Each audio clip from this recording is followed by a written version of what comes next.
േണിയം 19-ാം ദശകം പ്രചേതസ്സുകളുടെ കഥ.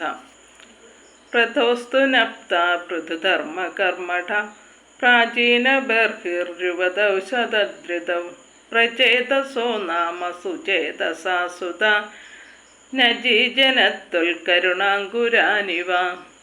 പൃഥു മഹാരാജാവിൻ്റെ പ്രപുത്രനായ പ്രാചീന ബർഹിസ് ധർമ്മങ്ങളിലും കർമ്മങ്ങളിലും വീരനായിരുന്നു.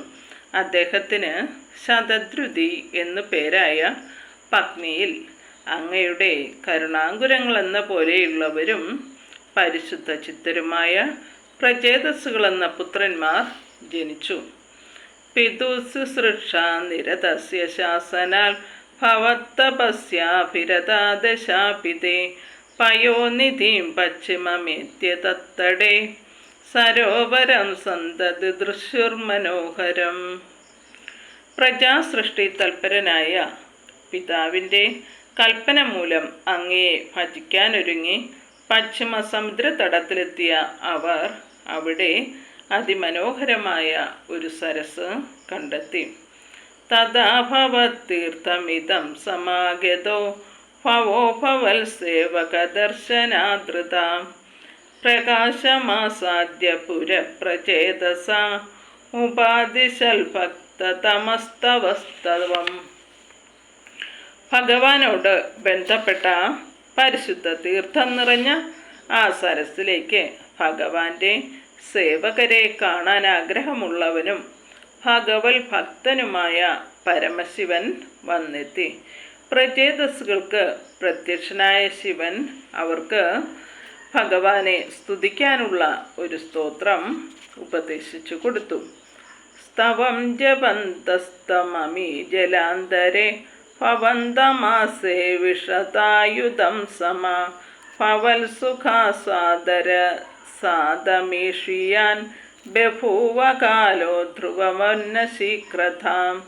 ആ തീർത്ഥാന്തർഭാഗത്തിരുന്നു കൊണ്ട് പ്രചേതസ്സുകൾ ശിവൻ ഉപദേശിച്ച സ്തോത്രം ജപിച്ച് 10,000 വത്സരം അങ്ങയെ തപസ്സു ചെയ്തു. അങ്ങയിൽ നിന്ന് സായുജ്യം ലഭിക്കാൻ ഇച്ഛിച്ചിരുന്ന അവർ തപസ്സിൽ തന്നെ ദീർഘകാലം കഴിച്ചുകൂട്ടി. ധ്രുവൻ്റെ കാര്യത്തിലുണ്ടായതുപോലെ ഇവിടെ ശീഘ്രത ഉണ്ടായില്ല. തപോഭിരേഷ മതിമാത്രവർദ്ധഭി സയജ്ഞഹിംസ നിരതോപി പാവിത പിതാപി തേഷാം ഗൃഹയാതനാരദ പ്രദർശിതാത്മാ ഭവതാത്മതാം യയൗ. അനുനിമിഷം വർദ്ധിച്ചു വന്ന ഇവരുടെ തപപ്രഭാവം മൂലം യജ്ഞങ്ങളെ നശിപ്പിക്കുന്നതിൽ ആസക്തനായിരുന്ന വേനൻ പാപങ്ങളിൽ നിന്നും മോചിതനായി. ഗൃഹത്തിലെത്തിയ നാരദ മഹർഷി തത്വജ്ഞാനം അനുഭവപ്പെടുത്തി കൊടുത്തപ്പോൾ പ്രചേതസ്സുകളുടെ പിതാവ് പോലും പരമാത്മപദം പ്രാപിച്ചു. കൃപാബലേനൈവ പുരപ്രചേതസാം പ്രകാശമാകാ പദകേന്ദ്രവാഹന വിരാജിചക്രാതിവരായുധാംശുഭിർ ഭുജാഭിരഷ്ടാഭിരുദഞ്ചദിദ്യുതി.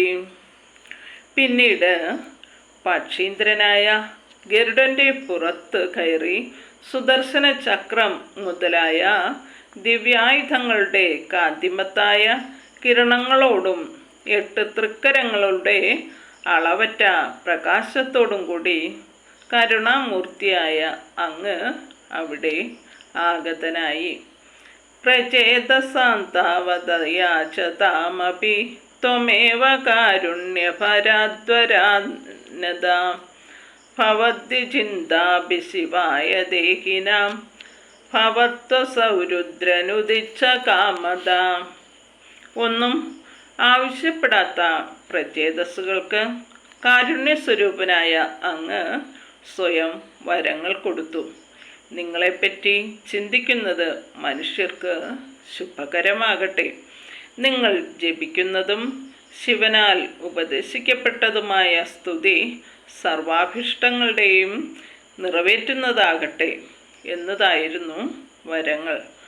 അവാപ്യ കാന്താം തനയാം മഹീരുഹാം തയാരമധ്വം ദശലക്ഷവത്സരീം സുതോസ്തു ദക്ഷോ നനുതൽക്ഷണാച്ചമാം പ്രയാസ്യധേതി നഗതോ മുദൈവതാൻ.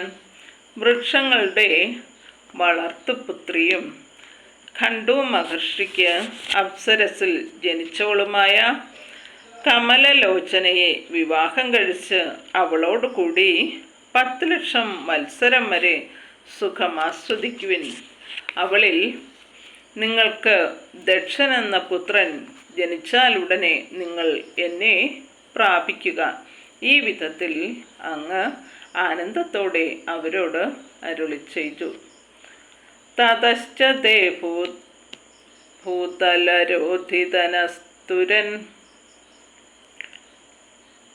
ക്രുധാദഹന്തോ ദ്രുഹിണേന വാരിത ദ്രുമൈശ്ച ദത്താം തനയാമവാപ്യതാം ത്വദുക്തകാലം സുഖ്നോഭിരേമിരേ.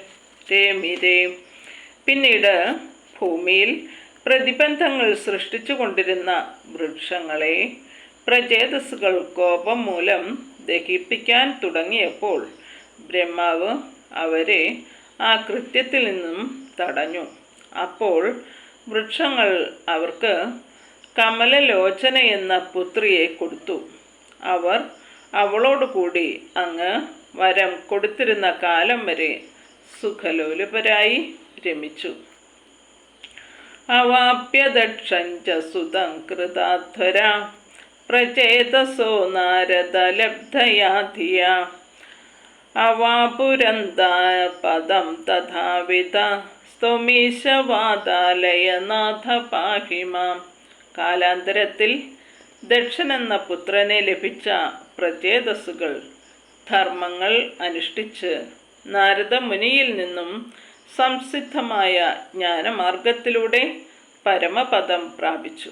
അല്ലയോ ഗുരുവായൂരപ്പ, എന്നെ കാത്തുരക്ഷിക്കണമേ. ശ്രീഹരേ നമഃ.